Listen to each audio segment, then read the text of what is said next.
Kenal tak ini buah apa? Inilah buah mesta. Tengok video sampai habis. Sahabat, buah mesta.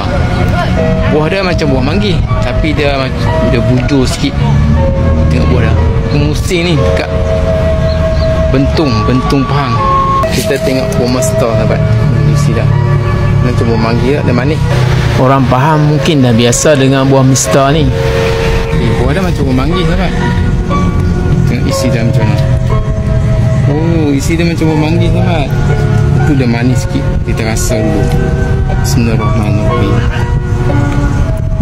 Tak. Bentung Pahang. Pahang ni jauh ni. Bentung Pahang ni. Pokok mesta ni.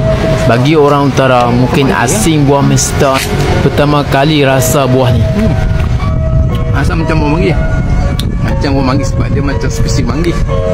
Biasa buah manggis dia bulat kan, tapi buah mesta ni dia bujur. Sebelum ni pernah dengar buah mesta ni tapi tak pernah tengok, tak pernah rasa kan. Ini dah sampai dekat Bentung baru tahu. Nanti akan rasa. Sekarang musim buah, dapat sesuatu. Semoga bermanfaat.